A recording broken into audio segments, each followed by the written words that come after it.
Olympus, an Asian brand revered around the globe. The company took the world of photography by storm in the early 1970s with a camera of uncompromising quality. This is the Olympus 1970s film cameras. This is one of the aesthetic that I love. In 1972, a legend was born. The Olympus OM1 was half the weight of rival cameras without sacrificing any professional features. It would be years before the rest of the pack caught up. But then Olympus was hit by a corporate scandal that rocked the business world.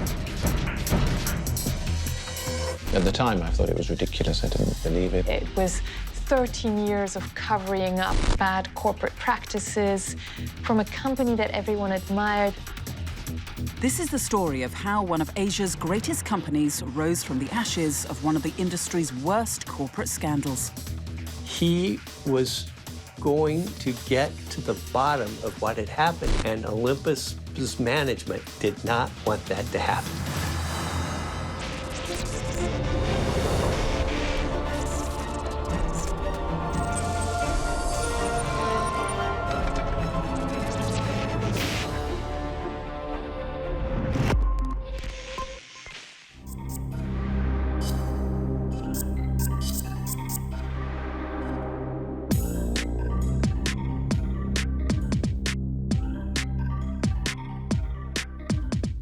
Based in Shinjuku, Tokyo, Olympus has made a name for itself as a global player in the world of photography.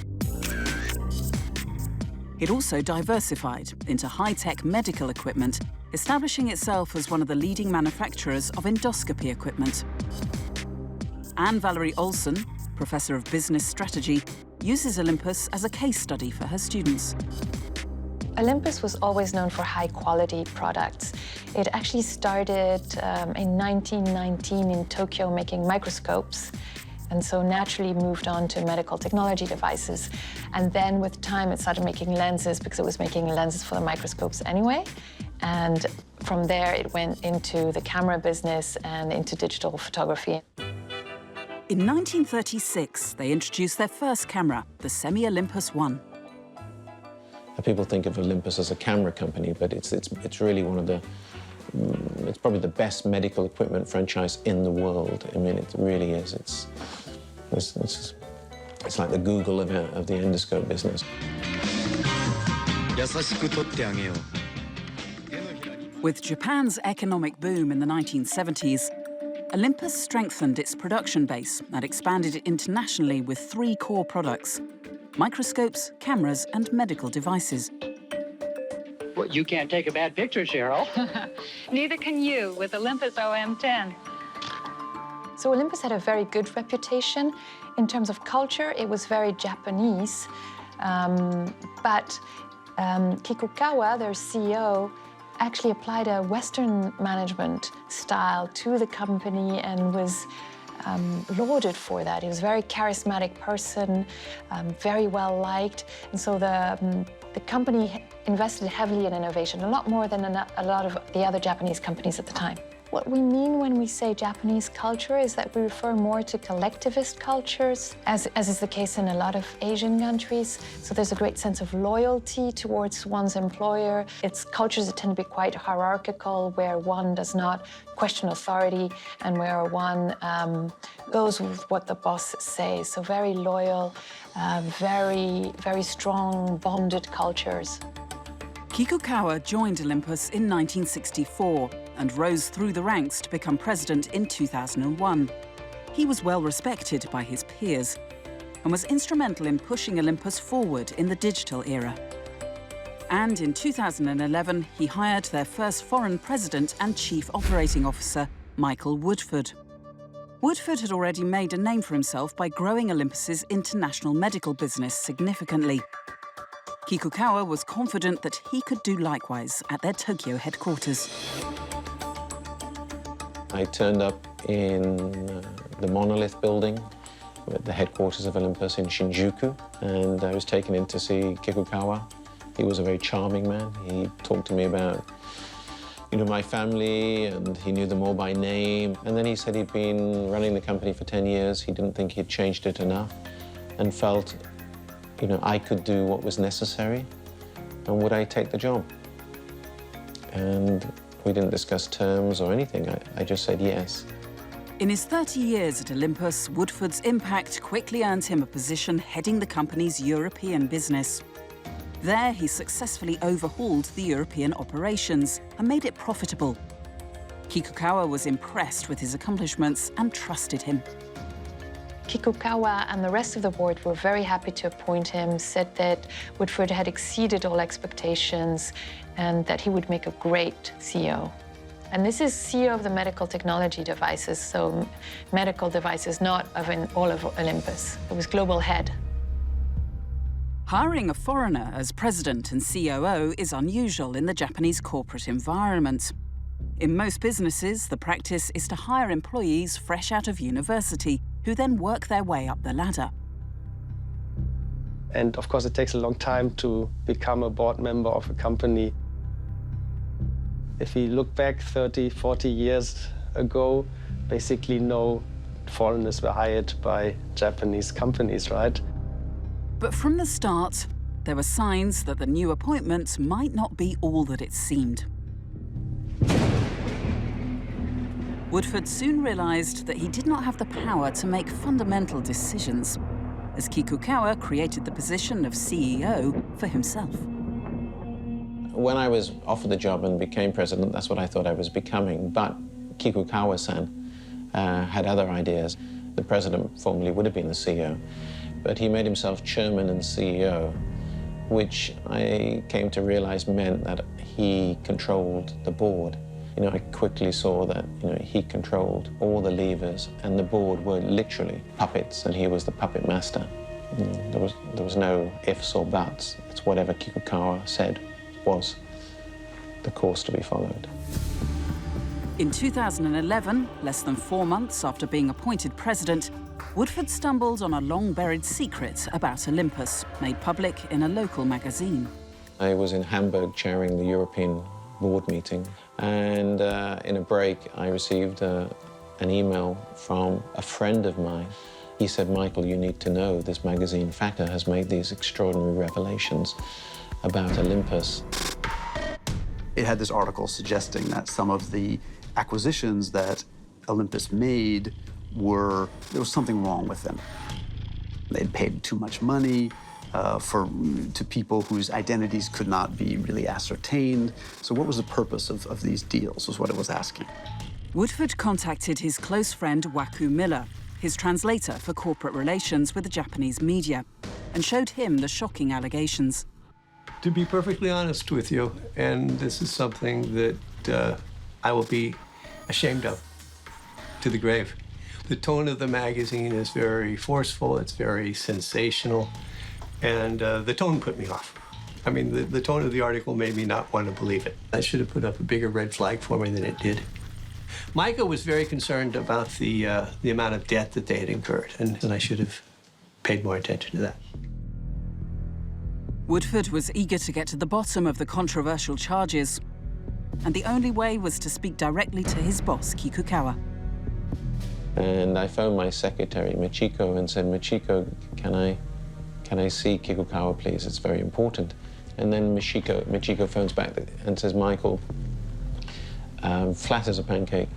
Kikukawa-san is very, very busy today," his secretary tells me.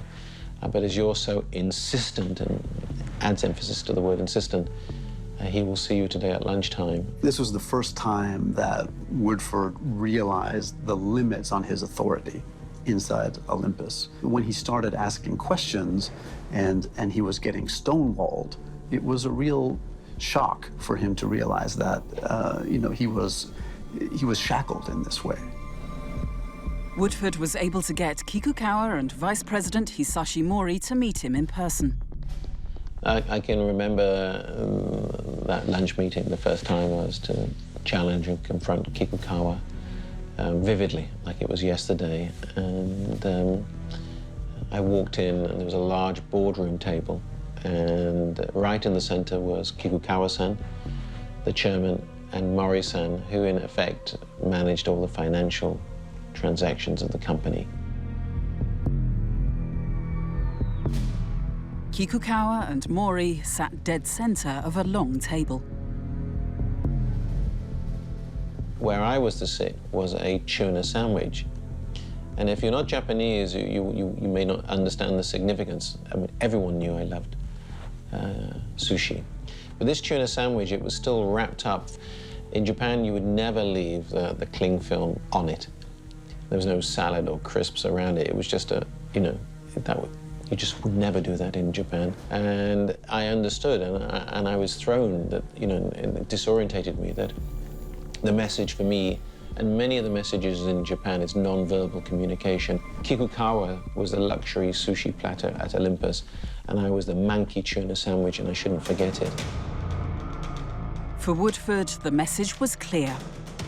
Without uttering a single word, Kikukawa had made it clear that, as a foreigner, Woodford had no business interfering in Olympus's most sensitive affairs. And smiling away, and he said, Michael, you're too busy to worry about these domestic issues. As the president of Olympus, Woodford knew it was his responsibility to sign off the accounts and answer to the company auditors. So I said, you know, I know that you are very busy today. Can I suggest that I talk with Mori-san alone? He didn't like it. Then he sort of huffed and gruffed and left the room, and I was then alone with Mori. As vice president at Olympus, Mori reported directly to Woodford, who expected transparency and honesty from his staff. Woodford was disappointed that Mori had withheld the Factor article from him and pressed him further on the allegations of 3 terrible acquisitions, including a face cream and microwave company, as well as paying $687 million in advisory fees to an unknown company in the Cayman Islands. And he just ignored my questions, and it was one of the most disorientating things I've ever had in my life. I started, you know, to get tense with him. And I said, we bought a company which makes microwave dishes. I mean, we're a healthcare company, Mori-san. It was obvious there was something very wrong. So not only were they paying a lot of money for companies that weren't making a lot of money, simply put, but on top of it, they were paying consulting fees for advice that was no way worth that amount of money.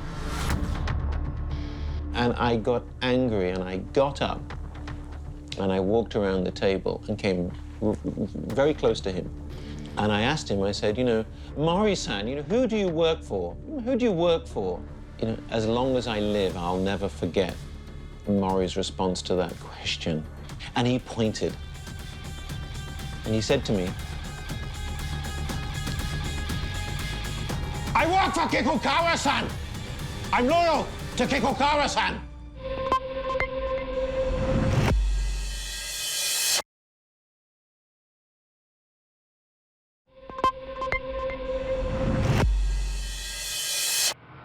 In 2011, English businessman Michael Woodford, who'd been brought in to modernize Japanese electronics giant Olympus, was being increasingly isolated from company chairman Kikukawa and other senior managers at Olympus.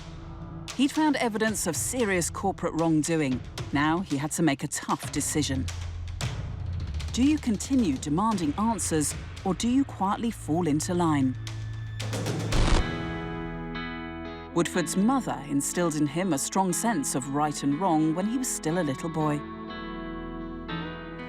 I remember I went to buy some chocolate, and I took some money from her purse, and I thought she wouldn't notice. And when I came back, she was waiting for me, and she had quite a temper.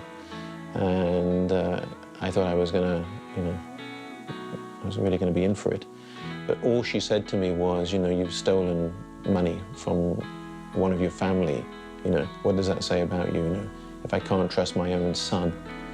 And, you know, that was seared on my consciousness about, you know, stealing. And even if you could get away from it, what does it say about you? Praveen Nair is a business psychologist with almost 2 decades of experience. What tends to drive a whistleblower to speak out would be where they fall within this continuum of justice and loyalty.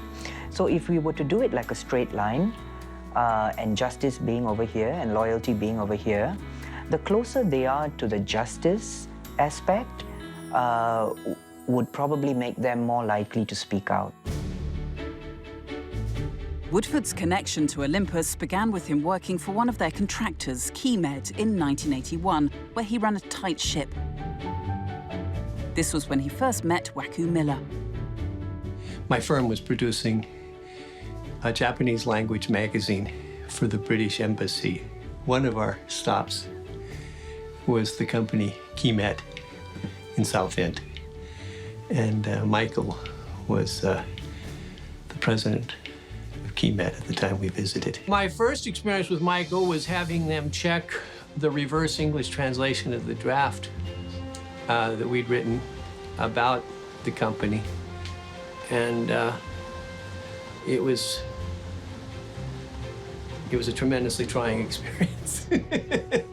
He was just absolutely obsessive about perfection.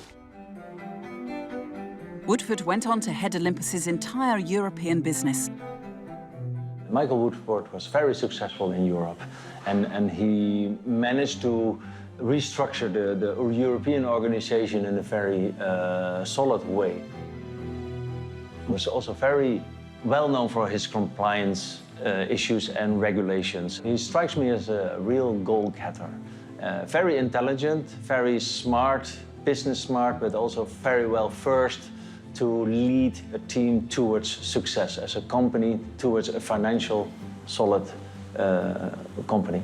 And I think that Kikukawa at that moment was very appreciative of that and brought him into Tokyo. As head of Olympus Europe, Woodford made the region the biggest contributor to the company's profits. It was then that President Kikukawa offered him the presidency. Michael Woodford spent almost his entire career at Olympus. So he's always had this reputation of being somebody that was very honest, very ethical, and would go out of his way to call on people if they weren't being honest and ethical. He started off initially at Cadbury Schweppes.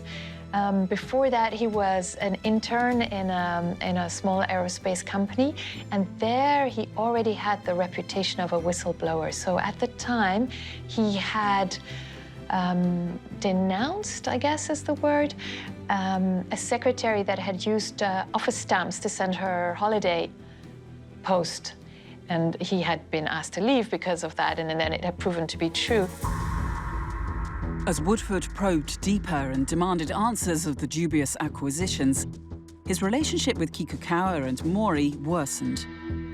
After the showdown over the sushi platter, the relationship between myself, Kikukawa, and Mori deteriorated, but we went through the motion. The allegations against Olympus had been published by Factor less than a month ago, and Woodford needed to find a way out of the Tokyo office that could allow him to probe further. You know, I could feel the contempt oozing from them. I've never felt such loathing in my life. I went to Kikukawa and said to him, you know, I think I should visit our factories which lie outside of Japan, and in the Czech Republic, in Germany, in Britain, in America. And he snapped at it. You know, he wanted me out of the Tokyo office as much as I wanted to be out of there. And that was the longest business trip I ever went on. And it ended in September in New York.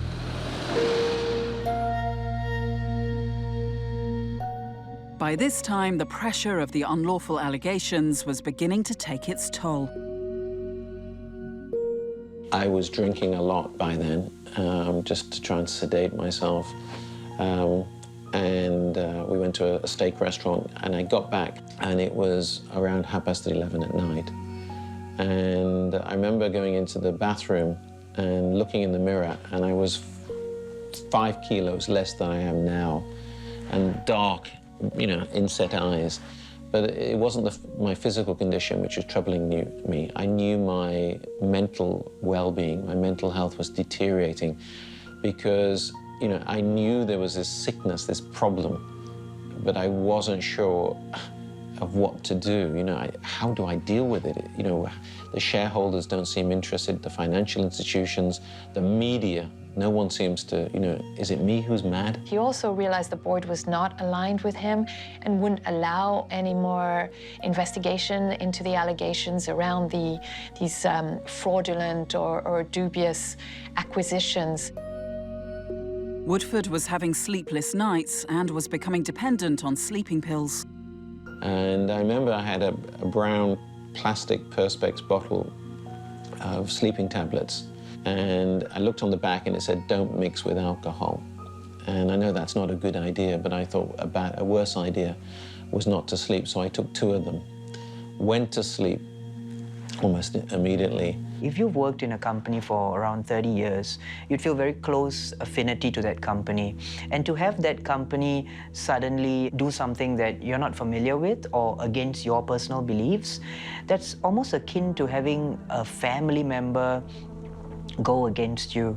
So that would definitely create feelings of tension that could have manifested in mood swings. It could have manifested in sleeplessness.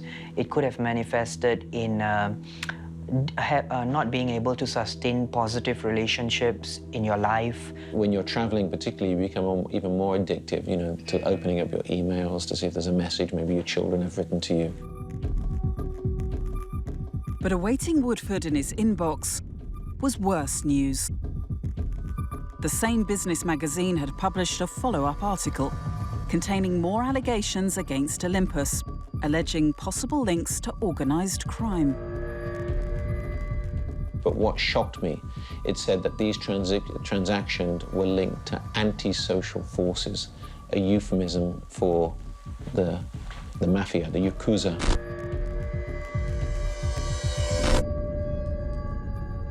But the idea that there could be people with tattoos and missing finger digits who might want to hurt me, or worse still, hurt my wife, or even worse, hurt my children. You know, I was a businessman. You know, I sent out mission statements, answered emails, and visited factories. I had no knowledge of how to cope with organized crime. Whistleblowing is not something that is going to be easy for anyone. And normally, whether or not someone whistleblows will depend a lot on their personal characteristics.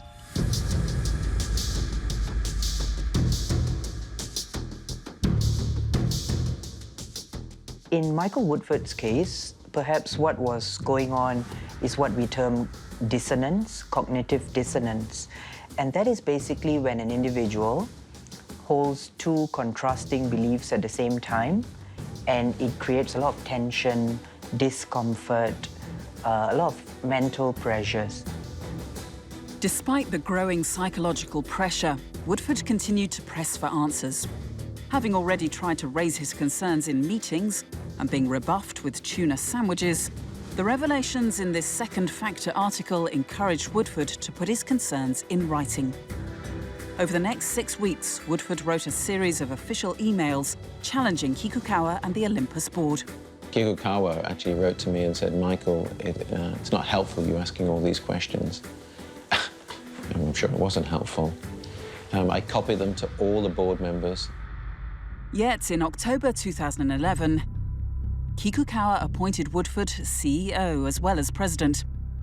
But what may have seemed to be a positive change was actually hardly publicized in Japan. I think what's interesting and one intriguing anecdote is the fact that when Woodford was appointed CEO, so even after he was promoted from CEO to CEO position, his promotion was only written up in the English language website and not on the Japanese website. But in actual fact, when I became CEO, he had blind, utter loyalty from all the other board members who were all Japanese males in the latter stages of their career. Complete blind loyalty. But the promotion didn't stop Woodford from continuing to ask difficult questions. He wrote his final email to the board, this time copying in an outside auditing firm. the last letter I wrote in the UK, and I included a report from PwC, an independent auditor, one of the big four, which confirmed the concerns I had.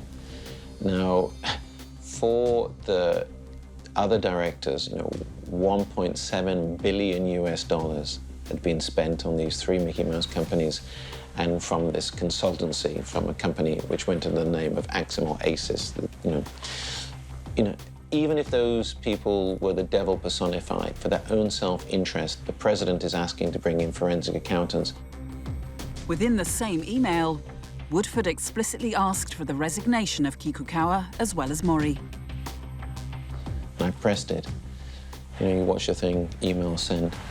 And then I watched to see, because I asked for reply receipts, and half an hour later, I saw that a Japanese director working in the United States responded and had read it. And then obviously he had phoned and woken everyone up in Tokyo, and they all started to come in. Woodford was summoned to an extraordinary board meeting back in Tokyo. I walk into the boardroom at a few minutes before 9. This, long board table again. But the board meeting has a lot of pomp and ceremony, and there's all these people on a second group of chairs behind in tables, translators and note takers and advisors and all sorts of people.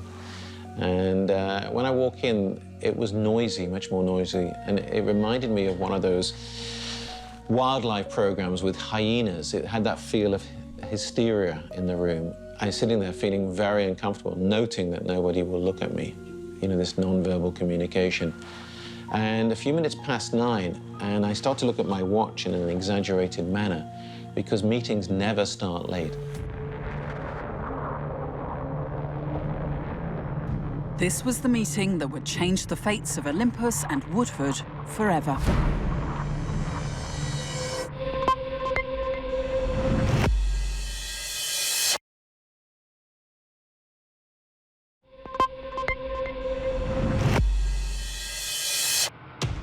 English businessman Michael Woodford had taken an extraordinary business decision, demanding the resignation of the top man at Olympus, the same man who had given him his job.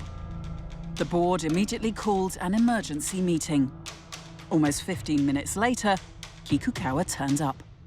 And Kikukawa didn't come to his seat at the top of the table. He went to the podium in the far corner of the room. So he got this tatty piece of paper out of his pocket and said, today's meeting's to discuss serious concerns about Olympus. And he said, that has been cancelled, that agenda. And the new agenda is the dismissal of Michael Woodford as president, representative director, and CEO. And on the last syllable, all the people around the table put their hands up, supporting the motion that I'm dismissed. I wanted to speak at the board meeting. I had a document I had prepared the night before of questions I wanted to ask, but I was told that I wasn't allowed to speak. Less than 8 months after being named president of the Japanese electronics brand, and barely a fortnight after becoming CEO, Michael Woodford was left with no choice but to pack his belongings and leave the building. But just as he was leaving, another senior Olympus executive entered his office. And he's a big guy, as big as me, and he came up to me and he called me by my first name, Michael. Now, I don't mind what people call me, but he didn't normally. It was Woodford-san, or president, in Japanese. But again, it was a way of asserting. And he said to me, give me your computers. Then I said, I can't, because they've already gone back to the UK securely. He got very angry and then demanded my mobile phones. And I had a Samsung, which I gave him. And I smiled at him and said, I've wiped it. And then I had my Apple iPhone, and I said, again, I got angry and said, my wife is going to be worried, Who are you? Are you a policeman? Are you going to take it off me? I'm not going to give it you. Woodford's translator, an American who now calls himself Waku Miller, had worked closely with him and was handling his corporate relations with the Japanese media. He was one of the first to find out about the sacking. They fire Michael because even though he's been in the organization for 30 years, they've discovered to their great surprise that this person is in fact unilateral and arbitrary in his management style, and that he's simply not suited to a Japanese organization. He was going to get to the bottom of what had happened at this company, and Olympus's management did not want that to happen. Woodford left the Olympus office and headed back to his apartment in Tokyo. At the reception area, he noticed several heavily muscled men. Who are these people? And that just fed my fear. And I'm very particular about the way I pack because I travel a lot. But I just threw everything into this case and was out of the 8 or 9 minutes, and they were still there in the library downstairs. You know, I was sweating profusely. I was starting to tremble. I phoned Jonathan Sobel from there, who was the Financial Times correspondent in Japan. And I said, Jonathan, you know, there's so much more to this, you know, can we meet? And he said, there's a small cafe across the road. And we met in there 10 minutes later. My first question was, you know, are you okay? What happened? He said there's hundreds of millions of dollars missing. And it became clear that he was worried that he was in danger, that people might be following him or worse. A lot of money had left Olympus. A lot of money had been taken out of this company in mysterious and suspicious ways. He explained what he thought was happening inside Olympus. He presented me with a binder full of evidence to back up his case. And then he went to the airport. He took a suitcase and said, you know, I want to get on the first plane that I can. I don't feel safe. And I spent the next few hours going through his evidence. Of course, I contacted Olympus to get a comment from them. Talked over it with editors and lawyers. And the thing he said to me before he left was, you know, can I trust you to carry this story through? And then 10 hours later, he got off that plane, a plane in Heathrow, and his wife was there with a copy of the FT that she bought at the airport, I think, with his story on the front page. Back in the UK, Woodford was determined to hold Kikukawa and his board accountable. He did as many interviews with the international press as possible, making sure that the scandal went global. All of them have to go. All of them have to go. If they don't, then that means there's a tolerance of either incompetence or much, much worse. As well as continuing to talk to the media, he started planning his next direct move against Olympus. We're making progress. I'd put together a new board of all Japanese senior figures, but the institutional shareholders, it became clear they wouldn't speak out, they wouldn't criticize Olympus. This is the 3 mega banks and the insurance company.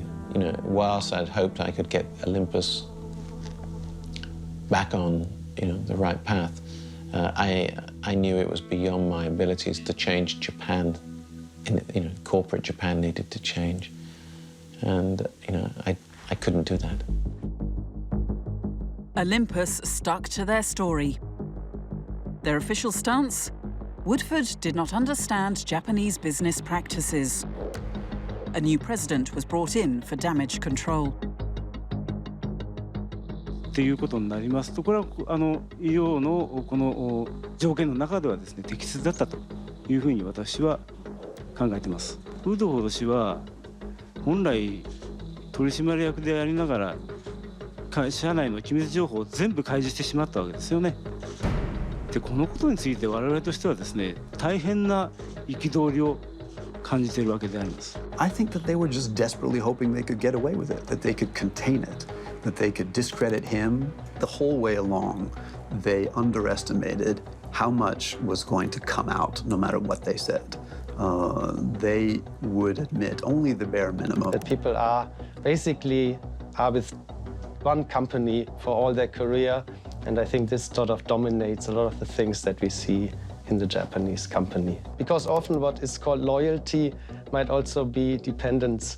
Someone for his career, for his well-being. And I've heard the Japanese media described by many as sycophantic, that they bow down to the big Japanese corporations and don't want to rock the boat and ask the difficult questions. And definitely from the outside, looking at how they behaved, as a former journalist myself, that's exactly what they were doing in this case. While the Japanese media shied away from the story, the international media latched onto it. The sheer scale of the fraud meant that the fallout was going to get bigger.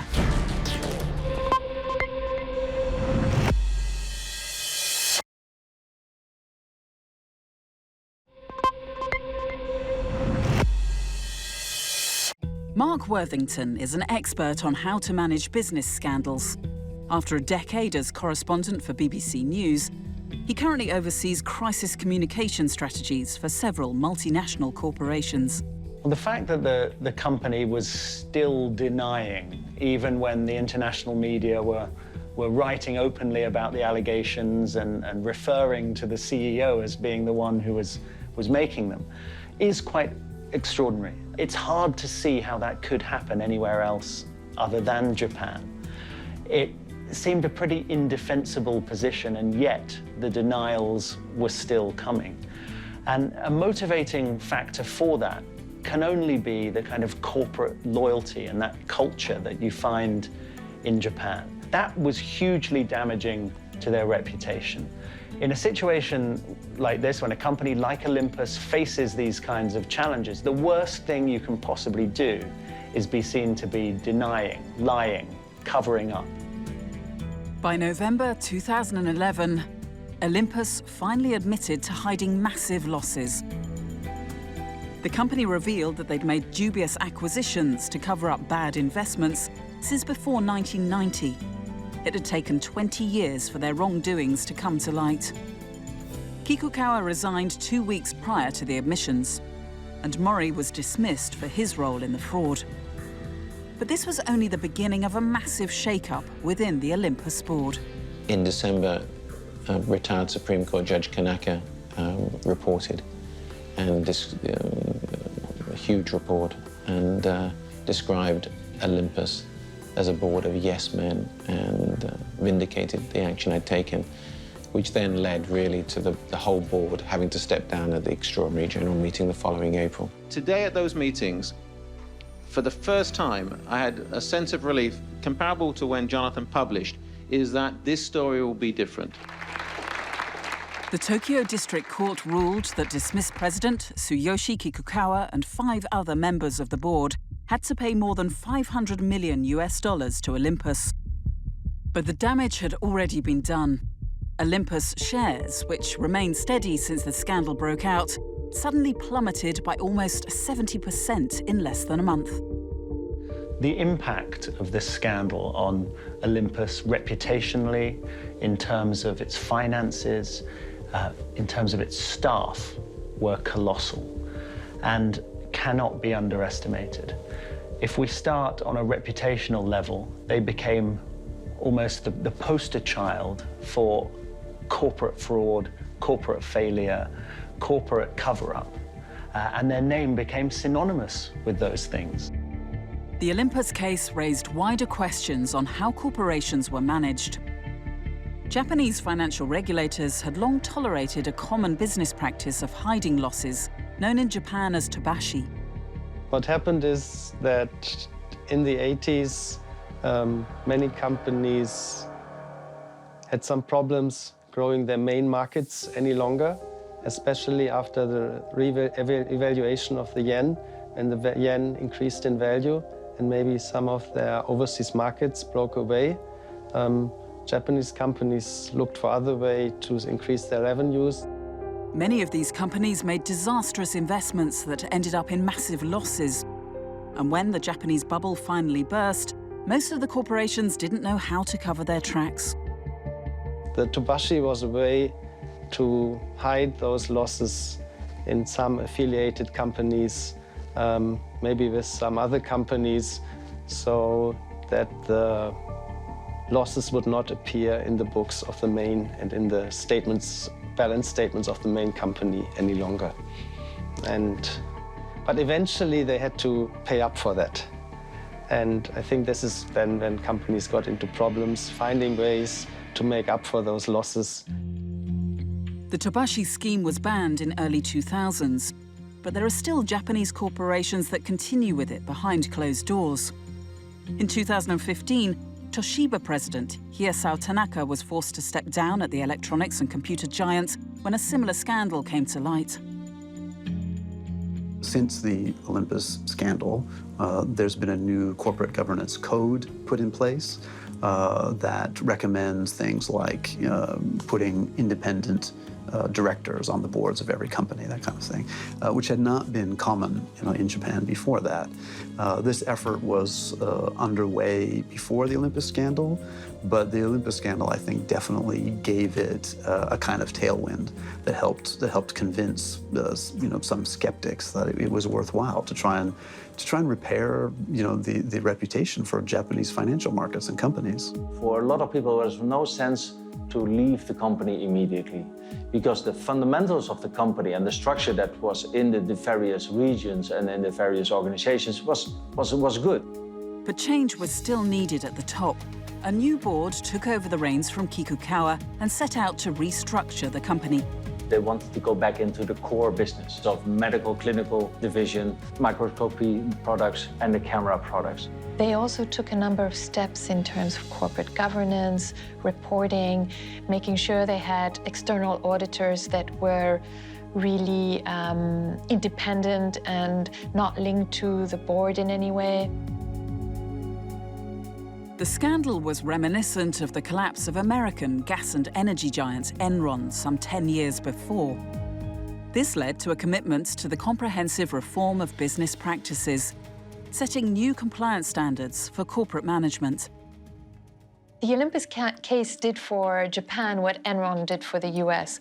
So every time you have a scandal, policymakers, shareholders, boards will question the way business was always done and whether it should be done this way. And just like it changed, Enron changed the governance policies and the board liabilities and so on in the US. Olympus did the same thing for Japanese businesses. When we look at Olympus today, it is hugely different to the Olympus at the time the scandal took place. And the fact that trust had been completely destroyed left them with no choice but to completely rebuild and to rebuild very openly. So we saw the new management talk about total transparency. In 2012, Olympus released a report to reassure their investors. Led by new president Hiroyuki Sasa from their medical equipment marketing division and former banker Yasuyuki Kimoto as their new chairman, the board promised to win back public trust and to prevent another scandal from occurring.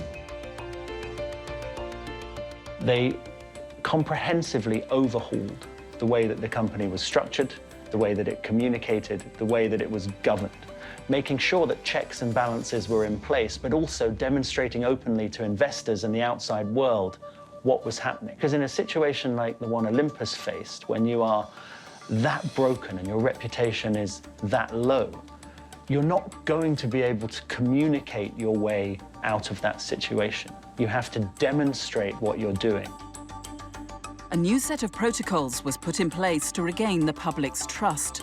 And it started with the most basic, regulations and signatories. The way Olympus was recovering and gained the trust back from the public and from their customers was to put regulations in place, regulations on signatories. People, for certain amounts, a certain level of signatures were required and always in twofold. Others were regulations that all the staff had to sign forms that they will not conduct any wrongdoings with money like briberies or even sponsorships, etc. So everything was very much scrutinized. So once the company was restructured, or the board of the company was restructured, everything recovered quite easily because the local structures of the organizations were very solid and very good. Despite the scandal, the public perception of Olympus as a manufacturer of high-tech cameras hasn't faded. And the tech team is still creating new products that keep the brand relevant. Lance Ong is a camera fan who swears by the Olympus equipment range. He's been using their cameras since 2002 and vouches for their quality, which has vastly improved despite the internal mismanagement. 2012, they are the first one who introduced the 5-axis image stabilization, which is the first in the world.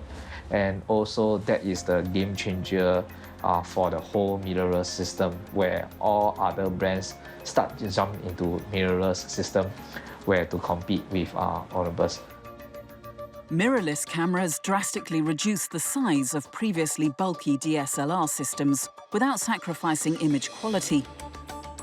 A camera setup is now a fraction of what it used to cost, making photography much more affordable to both professionals as well as enthusiasts. The greatest advantage for Olympus to go into Micro Four Third, where they make the camera smaller, yet you can still have a digital SLR image quality. This changed the whole ball game, where they become the leading brand of mirrorless. And till today, they are still one of the leading brands for camera system or mirrorless camera system. Since the fraud, Michael Woodford has published a book, Exposure Inside the Olympus Scandal, detailing his role as a whistleblower in the indictment of the former Olympus board.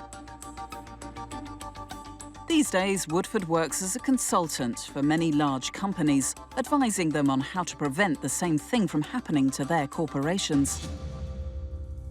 Signs that Olympus has come out of the crisis are now all around us. Their name is no longer a name that is associated with the misdeeds of the past. Probably the first indicator to the outside world is the share price when the confidence starts to return.